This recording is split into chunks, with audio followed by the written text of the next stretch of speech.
All right. I hope you enjoyed Shirley MacLaine and her experiences of time, space, and life travels. All right. Question number 5 for New Age or any worldview is, what is truth? Is there truth? And if there is, how can we know it? Well, if the self is ultimate, then self-knowledge is ultimate knowledge. And so what we see with New Age is an intense push to know yourself.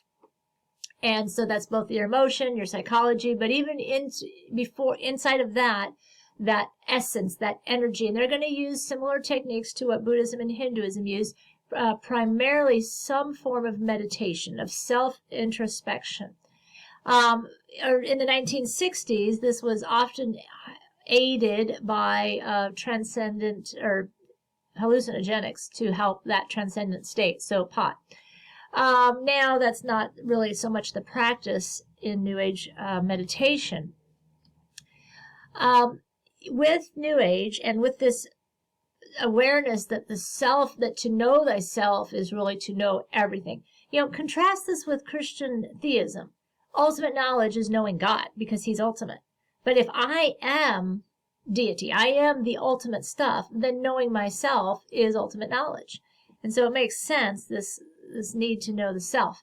What we see is in the 1950s and then from there on, we're going to see this real fascination with knowing yourself. And you could trace the rise of a therapy culture with this belief that if you could know yourself, you would actually know what you need to know to solve your problems and to be happy and successful.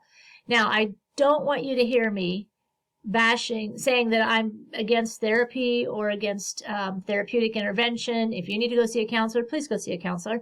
If you need to be on medication to deal with depression or mental illness, please be on that medication.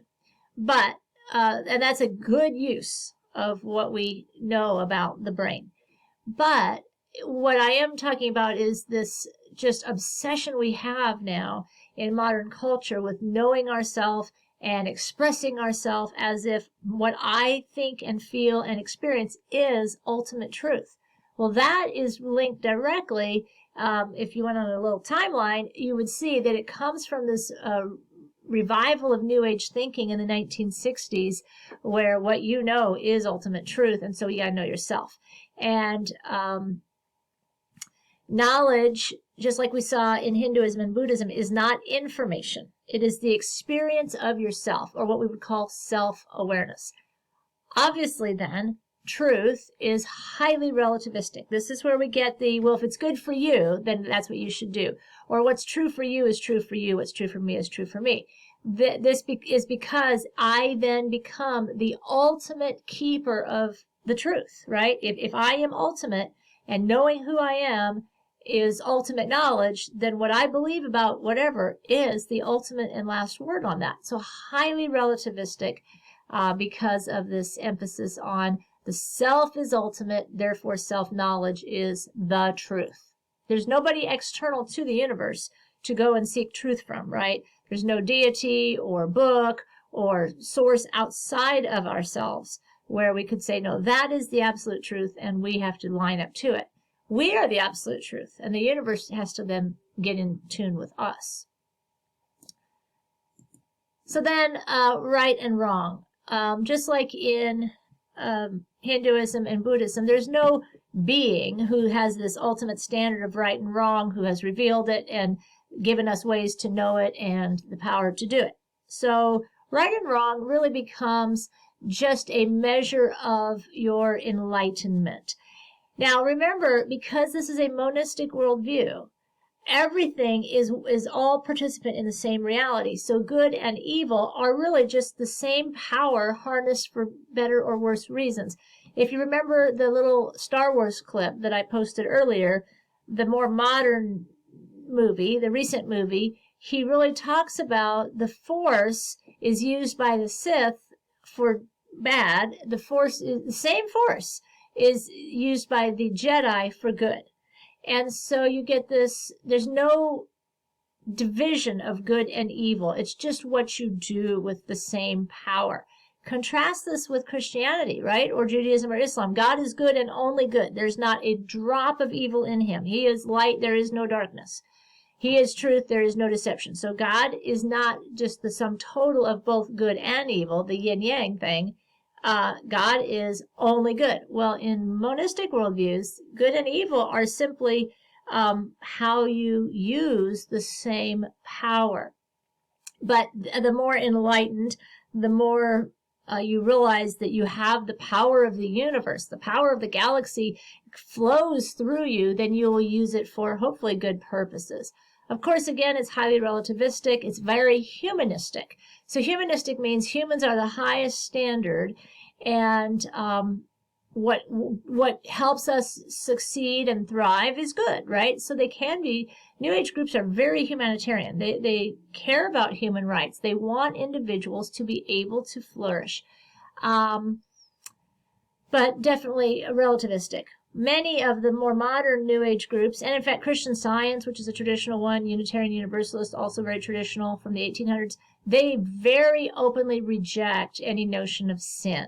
They will say, well, sin is a social construct that's trying to disempower you.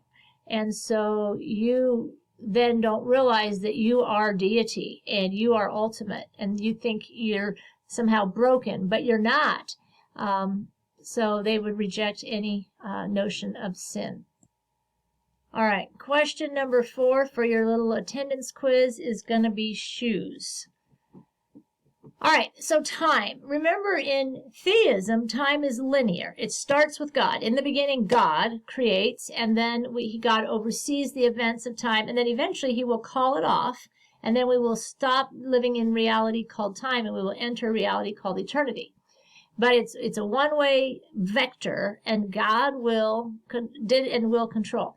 In pantheism, if you remember, there is no beginning or end to time. It's just cycles that will never stop and never be changed. There's nobody external to time to do anything, to intervene, to cause it to start or stop. Well, likewise, the New Age worldview tends to understand time as cyclical, as these types of personal spiritual evolution, where we over and over become more enlightened, more conscious of our actual power and status as divine energy. And so anytime you get that reincarnation-based cycle going, you're going to have that cyclical sense of time. And as I've already said, even the name, the New Age, is about when we finally arrive at this utopia. It's kind of a spiritual, psychological utopia where everybody understands that they are, basically everybody's a Jedi, right? No more Siths, just Jedis. But anything less than that is just, you're not yet enlightened enough to understand the true nature. I remember, I don't know, maybe in the 90s, a movie came out called Powder. It had Jeff Goldblum and Mary Steenburgen or somebody like that. Anyway, some big actors at the time. It's a terrible movie. It's just as stupid as can be. So don't go watch it, even with as much time as you have. You're not going to want to waste time on this movie called Powder. But it's like this whole New Age movie about this kid who is born after his mother is zapped by a bolt of lightning. And after this kid is born, because his mom died from the lightning strike, but they saved the baby, but something's wrong with him. Something's odd. And what it is he is just full of energy, like electrical energy. And anyway, he's tormented and bullied and all that. And in the end, he can't take it anymore because he's so enlightened and so beyond everybody else in his ethic and self-awareness that he, in the middle of a storm, he runs out into this field, and then it's a lightning storm, and this big bolt of lightning is very drawn to him. I guess he's, so energized, and it zaps him, and then he vaporizes, but you just see this enormous blast of electricity. And you've seen like bombs that do that. And you see this electricity go out into the universe. And then the scientist character Jeff Goldblum plays, he says, someday all of us will exist just as sheer energy. We won't need bodies to move around. We will just exist as perfect energy.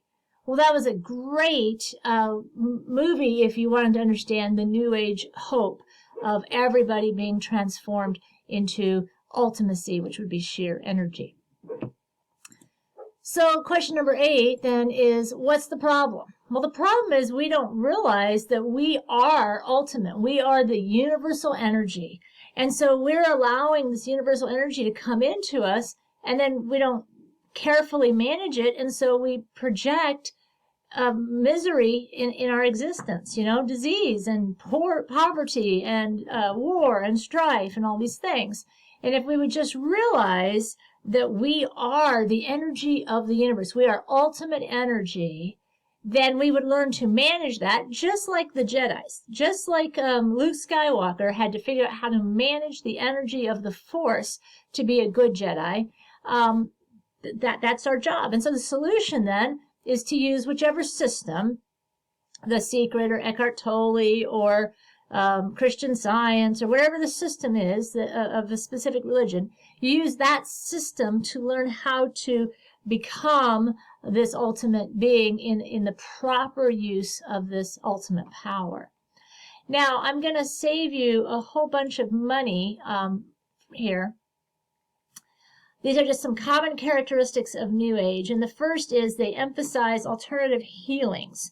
And so New Age tend, not all, but most tend to decry normal Western medicine. And they'll want to use holistic, homeopathic, naturopathic kinds of medicines. Again, don't mishear me. I am all for natural remedies. Heck, if you got a sore throat, go get some lemon water or something. And but they will reject any kind of normal Western medicine and maybe only use these alternative, more faithish, holistic approaches. The perfect example is Christian Science. They actually prohibit you from going to the doctor. If you don't have good eyes and you can't see, you don't get to get glasses. The reason your eyes are bad is because your brain is bad. You're thinking poorly. And so they want you to do some spiritual exercises that will clear up your sight, right? You think of what's Tom Cruise? Scientology. They also prohibit any kind of medication or surgery. They want to use all this purification rundown and all this all natural kind of spiritual healings. Or you'll see an emphasis on magnets to cure pains, crystals. Certainly in the 80s, crystals were very popular. Different crystals had different powers. And so then if you had this problem, you would wear this crystal. If you had this problem, you'd wear this crystal. Sometimes you just see people with a whole gob of crystals hanging around like amulets. And the idea was that crystals collect or give off certain energies that would then heal and remedy whatever problems you had. Of course, yoga, its Hindu origins, very well received in New Age. Hypnosis. One of my favorite is if you go to let's say the LA County Fair. Let's say we're back on track socially in August. You can go to the LA County Fair, one of the largest in the country. And the problem is it's always in August and it is very, very hot. And so you'll walk around there and you're looking at all these booths with all this stuff they're selling. And some guy will say, oh, come over here and sit down and I'll give you some free water. Let me show you my product. And so you sit down and they're going to say, well, this is a detoxing product. And you put your feet in a bucket of kind of nice, cool water. And they pour this little powder in, swirl it around. And by the way, in California, we don't understand proper footwear, so we wear flip-flops to walk 5 miles around the LA County Fair on cement. And it's 110 degrees, but water is like $10 a bottle, so we don't drink any water. So we're dehydrated and flip-flopped. And so our head hurts and our feet hurt, right? It's just always how it is at the fair. So you sit down and put your feet in this little bucket of water, and then the guy says, oh, how are you feeling? You're like, oh, I'm hot, I'm tired. He goes, your feet hurt? Yeah. Your head hurt? Yeah. Points out that you're not really very well. And of course he says, hey, you're going to detox, so I need you to drink some water. And so he gives you the only free water at the fair. So you get this little cup of nice, cold, free water. And then your feet are in this nice bucket of slightly coolish water with whatever powder in it, and it starts to change colors. And the guy will read the water based on the colors. So he'll like, oh, it's yellow. That means your colon is kind of backed up. That means you're very stressed. And then it starts to turn blue or whatever. And he's like, oh, that's your duodenum. Yeah, that means you're just not getting enough rest. And then it turns purple or whatever. It goes through all these different colors. And he's like, oh, that's your kidneys. That means, you're just not properly taking care of yourself, or people don't appreciate you. Well, I mean, if we were in class together, I could do this quiz and I would know the results. How many of you are tired, stressed, and underappreciated? All of us. Well, right now, maybe not so much, but 100% of us are chronically tired, stressed, and underappreciated. So then he sits there and talks with you about all these toxins coming out your feet, and you have some water. And after you're done, he'll say, well, how do you feel? Does your head feel better? You go, yeah, my head does feel better. Your feet feel better? Yeah, see, so you need to pay, $29.99, and he's going to give you a month's supply of this little foot powder stuff that you put in the water and you soak out all the toxins. And so I have learned, I need the free water, so I do this. And I need the pedicure too, so I do it. But I've learned then to say, oh, I just don't have time to soak my feet every day. I'm a very busy, tired, underappreciated woman. He goes, don't worry. We have these little bandages that go on your feet. It looks like the shape of a foot. It looks like a shoe insole. And it sticks to your foot. So it's like a Band-Aid. You just peel off the thing, pop your foot on it. And while you walk, it sucks out all these toxins. And those are $39.99 for a month's supply, whatever. Now, he's just made a whole bunch of money. Now, of course, your head feels better. You had some water. You're slightly less dehydrated. Of course, your feet feel better. They've just been circulated, or they've been in cool water, and the circulation has been restored, and you're sitting down for a few minutes. So he sells you your monthly supply of detoxing. Now, stop and think about it for a minute. I'm guessing some of you listening to this have taken a biology class. Do any of you remember that chapter where it talks about toxins dripping out of your feet? No? Because there is no chapter. Toxins should not be dripping out of your feet. If you can detoxify out of your feet, you should definitely go to the hospital. You've got problems, probably worse than COVID at that point. The body has a great system for detoxing, but it doesn't involve your feet. So that's a great example, very expensive example of these kind of alternative medicines that try to detoxify you. If you want to detox, drink water, exercise, and in a few weeks you'll be fine. All right, another common characteristic of New Age religions, a belief in aliens and extraterrestrials. And those could be humans living on other planets or other life forms. So again, Star Wars becomes this big movie that kind of gives us this vision, this giant epic story of how that could work. Scientology certainly has an epic story that involves extraterrestrials and aliens and other planets and warlords and all of that. Certainly, even in Mormonism, much more traditional form of New Age, we're going to get the planets that are inhabited by other people. And one interesting thing about the New Age understanding of aliens is prior to the 1970s, all aliens were bad. The horror movies were aliens showing up and killing off all the humans or trying to take over Earth, whatever. Then, I don't know, 1980 or something, comes along yet another George Lucas, Steven Spielberg kind of movie called E.T. And it's the first time that the alien is the good guy and the humans are the depraved, darkened, violent bad guys. Remember poor little old E.T.? He just wants to phone home, right? And then the humans are trying to kill him, and the aliens are the good guys. That is a very New Agey approach. In many New Age religions, the alien life is far more evolved. It's spiritually more aware of its powers, and it's the humans who are kind of bumbling around like idiots. All right, we've already said highly relativistic. You create your own reality. You create your own morality, and the only absolute truth is you got to tolerate everybody. And I put a little quote here that I think is very telling. Individuals as gods, small g, gods, we're all divine in our nature, create their own reality through the projection of emotions and thoughts of the mind. And so it really sums up a lot of the view of New Age. Your fifth quiz question for your attendance quiz is Mandela, as in Nelson Mandela. All right, another quote that would connect the existence of humans with divinity. The thought is, if we only realized we are perfect, that we are gods who create our own reality by thoughts and expectations, then we would learn to control our world and end pain, suffering, and the illusion of sin. When we hang out together on WebEx, I will show you some videos that will just perfectly represent this. I'm not overstating it at all, or whoever said this, I should have put a quote, but I didn't. Whoever said this is not overstating it at all. Many New Age religions believe for sure that we are perfect energy. We are the force, and just like a good Jedi Knight, we can overcome anything and control the world.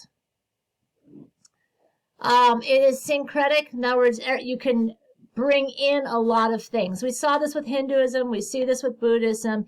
You can be a Christian New Ager. Now, of course, as a Christian, I would not say you could be a New Age and Christian simultaneously. I think they're completely at odds. But if you're New Age, you could be like, oh, yeah, you follow Jesus, and he's so self-aware, and he's so, introspective, and that's what Christian Science has done. They interpret God not as a personal being, but as a force called love, also called divine mind or energy or peace, whatever force. And that force is God, but he's not a self-aware personal God. It's just this force, and because we are made in the image of God in Christian Science, we have that same force in us. And when God dwells in us, it means his power, or the power of love, the power of peace, this universal power is in us. And so if we would just realize that we have the very energy of God in us, and that basically we are God, then we would be fine. And for Christian Science, heaven basically is when we finally realize that we are God, and that there is no sin, no disease, nothing. So very syncretic. You can bring in lots of different views. And we've already talked about this cosmic evolutionary optimism, that all of the beings in the universe will eventually come to understand that we're all participant in this one consciousness of love. All right, so in class then, I'm going to show you some of these examples, because I like to stop and talk about them. So thanks for listening. Please go take your little attendance quiz, and then I'll see you soon on WebEx, and we'll watch some interesting videos.